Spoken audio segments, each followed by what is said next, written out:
Last Monday, South Korea's KOSPI index fell 10.8% in a single session. It is the weakest close we have seen since April. Samsung dropped 13.4%. SK Hynix fell 15%, and ASML, the Dutch semiconductor tool company, which is approximately 5% of the SMH holding, fell more than 8% in a single day. The trigger was a specific report that China had begun mass production of homegrown deep ultraviolet chip making tools. This is the exact same technology that ASML has monopolized globally that makes the most advanced chips in the world actually possible. Today, I want to break down exactly what happened, what it means for the semiconductor thesis inside of my portfolio, and what we're going to do for it. So let's go ahead and get into it. Before we talk about this, I want to talk about three separate, really distinct South Korean market events that happened already in 2026, and where I'm getting the messages of everyone wants to sell, everyone wants to pull out, semiconductor industry is absolutely failing. That is not true, because there are three different causes and three different complete, really, implications of the US investors because of these chips. In early March of 2026, the KOSPI fell 12% in a single session. That is the largest drop that we have seen in South Korea in history. It was a bad day where they actually halted trading. This was caused by the US-Iran war. So again, we are affecting everybody. And with the Strait of Hormuz closed, which is roughly 20% of the world's oil supply, could be blocked. Now, one thing to note, South Korea imports approximately 98% of the fossil fuel needs from overseas, meaning that if oil has a disruption, if there's something going on, it is a very simple way to say they do not domestically produce energy, and that could affect global markets in the entirety. The geopolitical oil shock that we've seen within really having South Korea's dependency on oil itself, it has a minimal direct contact to us and to that semiconductor thesis, but it still affected the markets in a very big way. In mid-July 2026, it fell another 6.37%. This was forced liquidations from leveraged retailers, which of course were over leveraging the market. It has surged in their stock market, so think about this, has surged over 120% since the beginning of the year. We are not talking about just one single company. We are talking about the index itself, driven by AI semiconductor euphoria, and looking at Samsung and SK Hynix, which is actually driving this. Now, of course, a lot of rally, a lot of margin trading, a lot of average ETFs. When the correction started, forced liquidation of these positions happened, and it just amplified the declines that we've seen in the market. And again, this is when I was getting all the messages that the semiconductor market is absolutely crashing, which again was not true. Then we fast forward to July 28th. This is the one that matters in my portfolio, because this is where the information that China has stated they were mass producing these homegrown deep ultraviolet, or the DUV chip making tools, which of course are proprietary information, but of course they do not really follow it. It has been dominated by ASML for pretty much the global market itself. Now, if China has a domestic alternative, it could really raise uncomfortable question. How much shorter is the path to semiconductors in a country like China, and no longer needing those sourcing tools from ASML? The question really hit the share directly. And again, when you start looking at the SMH, it is in these companies.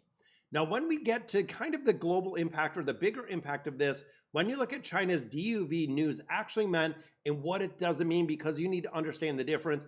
And this, guys, is an educational journey for me as well it is for you. So there is a difference between a DUV and an EUV lithograph, because that's where the market gets the technology wrong. Now, the DUV, which is the deep ultraviolet lithograph, it is an older generation of chip making technology. It means that it uses ultraviolet light to print these chips out, which of course is looking at in kind of more of a older generation, older really facilitating tool that has been very dependent on the ASML, the company that has really made all of these older generation machines, which were genuinely significant because that's what China was using at the time. Now, when we get into the EUV, which is the extreme ultraviolet lithograph, it is the cutting edge technology manufacturer. This is what NVIDIA uses to make the most advanced GPUs. Apple's A-series chip, TSMC's most competitive processors, they all require the EUV. That is the difference. And ASML is the only company in the world that manufactures the EUV. China cannot manufacture these systems itself. That is the reason why we almost have the monopoly with these companies and with the technology, with the extreme ultraviolet lithograph, China has been blocked from purchasing these machines under US and Dutch exports, so they do not have access to them. So of course, there is no alternative that China can use short of just buying the chips itself. This is the gap of what the DUV can produce and what the EUV can produce is really the difference. If they're getting a little bit better with technology, we are still light years ahead because of our chip making process. So what does the China DUV news actually mean? It means they can produce more legacy node chips with less dependent on ASML for the older equipment that they're selling them, that of course, those cutting edge companies like NVIDIA or do not use really at all. Doesn't mean that China can produce any really chips that NVIDIA can, that Apple can, that a lot of these that use advanced memory, AI data and technology, the most advanced semiconductor capacities in the world is the one that NVIDIA, TSMC are really relying on, and they are the two key players when you start looking at that space. When you look at it intact, the July 28 sell-off that we've seen is really a big market overreaction, and this is why I talk about and why I do really stress about the news that we see in the market and what we start seeing. Because like I said, guys, I've seen a lot of messages about people saying, is this the time to sell? I'm getting out of SMH, looking at getting out of the QQQM. Guys, this is just a blip in time where we had some news about what China was doing. Don't even know exactly what they are, and people really just exaggerated in the entirety. So here's what each South Korean position and really event means in the portfolio. When we start looking at the SMH, that of course is 15% of my portfolio. This is a direct effect. When you look at ASML, it is 5% of the holdings within the ETF SMH, and the sell-off hit directly -8%. However, looking at the monopoly, China cannot replicate exactly what they're doing. It is core and it is long-term value that we have with this company. Samsung and of course SK Hynix are not inside the SMH. We do not have them. They only hold US securities that have primary exposure to really NVIDIA, TSMC, Broadcom, Micron, not Samsung, not SK Hynix directly. The China DUV news affected the legacy chips and only the legacy chips in the entirety, not the global market scale that we're talking about. Not going to affect any of their business model at all. And of course, looking at revenue, looking at the moat that they have for concentration, and also having the monopoly of that older technology, really an overreaction, and we've actually seen a pretty good correction from then. Then we look at the QQQM, which is 20% of my portfolio. There is an indirect exposure there. When you start looking at NVIDIA, roughly 9% of the QQQM. If China can really close the gap on those really chips faster than expected, it could mean the long-term AI GPU demand could be a little bit weakened with NVIDIA or some of those other companies, because it doesn't mean they're closing the gap really with that DUV chip. It's closing in the legacy node gap, which again, NVIDIA, when you start looking at the processors, they require a whole entire different operating system with that advanced EUV process, and China does not threaten NVIDIA's production or really its pipeline at all because of the infrastructure and the chips that they have. Then we think broader, looking at the VOO, the SPMO, which is 50% of the portfolio in the entirety. When you look at the Korean market, S&P 500, they have a little bit of a correlation over rolling periods, really not lock in step. But when you start thinking about other markets falling, it can cause the S&P 500 to fall a little bit because these companies are global.